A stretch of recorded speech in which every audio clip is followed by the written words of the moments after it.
Hey everybody, this is Chris from Paramount Retirement Solutions, and first of all, I'd like to say congratulations.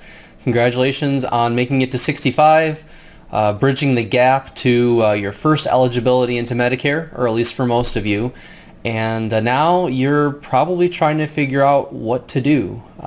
For just about everybody 65 these days, you're bombarded with phone calls. You're getting maybe 10, 12 phone calls a day.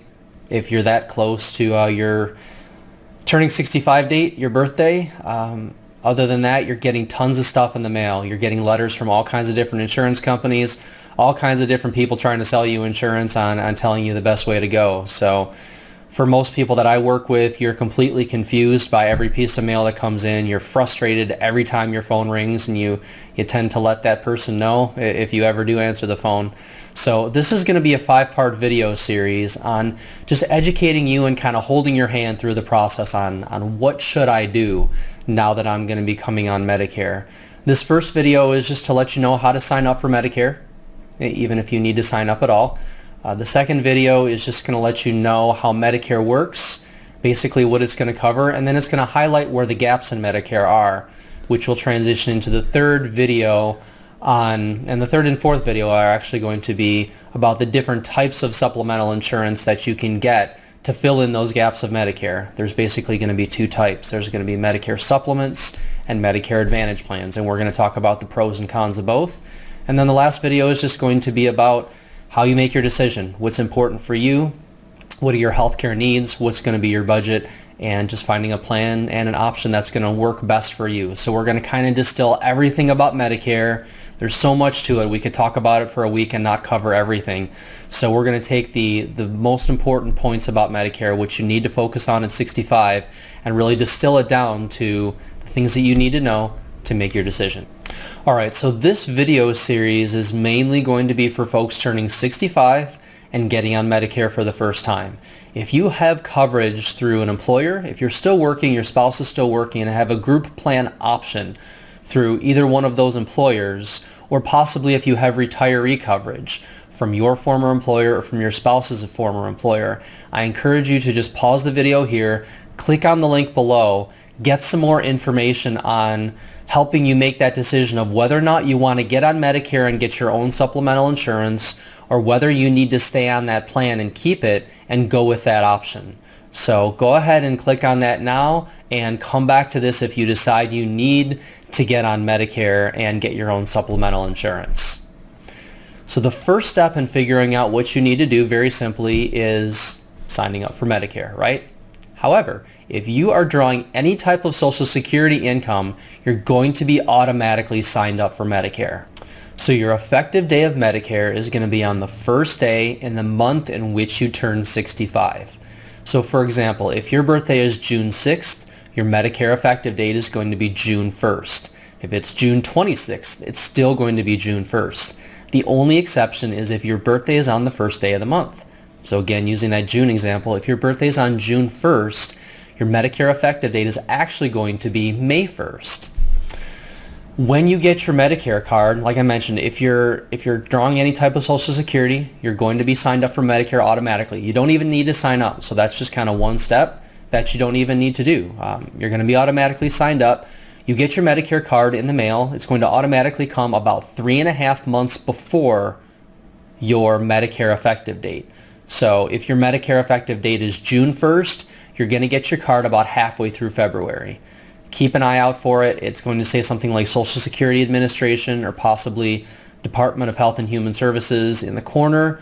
Just open your mail up and keep an eye out for your Medicare card. It's going to be a red, white, and blue stripe at the top, and it's going to have some sensitive information on there. So definitely make sure you find that card and hang on to it. So if you're not drawing Social Security, there's 3 ways that you can sign up for Medicare. Keep in mind, however, that you can't sign up for Medicare more than 3 months before your effective date. So if your birthday is in June, your effective date's June 1st, you can't sign up before March 1st. However, anytime March 1st through June 1st, you can sign up for Medicare. It'll become effective June 1st. So the 3 ways that you can sign up if you're not drawing Social Security. The first way is to go to Medicare.gov. So enrolling online is actually going to be the quickest and easiest way to sign up for Medicare, and we can do so at medicare.gov. I just wanted to take you through the first few steps here to show you how to get started. So if we click on the button here, Apply for Medicare, this green button here on the left side of the page, that will take us over to the Social Security Administration web page. And there's a lot of great resources on this page. One of them is this link to apply for Medicare in less than 10 minutes. It's just a quick several page document that kind of shows you how to go through the process. If we scroll down in the page toward the bottom, what we want to click is to apply for Medicare only. So we're going to do that. Click on that link. This shows how to get started. There is a link here that tells you what information you're going to need to get started. Basically, it's just going to be things like your birth certificate, information about existing coverage you have through an employer or a group plan, things like that. So if we just go to start a new application, and let's just say you're applying for yourself, we'll click that option. You enter one of the two options here, whether or not you're blind or visually impaired. Let's say that you're not. We're going to click that button and then hit next. And that's about as far as we can get here without entering your personal information. So that is how to get started. The second method that you can sign up, if you're not comfortable doing it online, you want to talk to a person, talk to an agent to help you through it, just call Social Security at 1-800-772-1213. Again, keep in mind it can't be more than 3 months before your effective date. So give them a call anytime within that 3-month window before. It's going to start the first day of your birth month.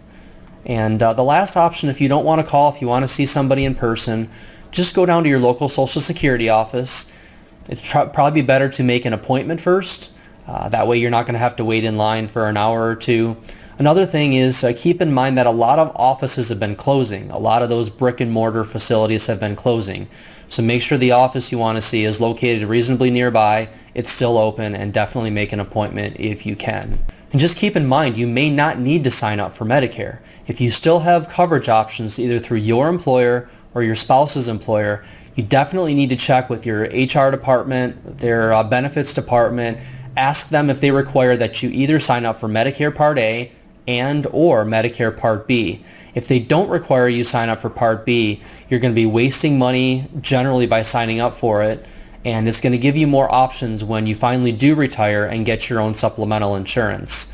Another thing to keep in mind, because you're automatically signed up for Medicare, if you're drawing Social Security income, in that instance, you need to follow the directions on the back of the form that comes with your Medicare card. Say you don't want medical insurance, send it back to them so they don't sign you up for Part B automatically and they don't start taking out the Medicare Part B premium out of your check. So the next video in the series is going to go into what does Medicare cover and what are the gaps in that coverage, and then the videos after that will talk about how to find a supplemental insurance that'll fill those gaps.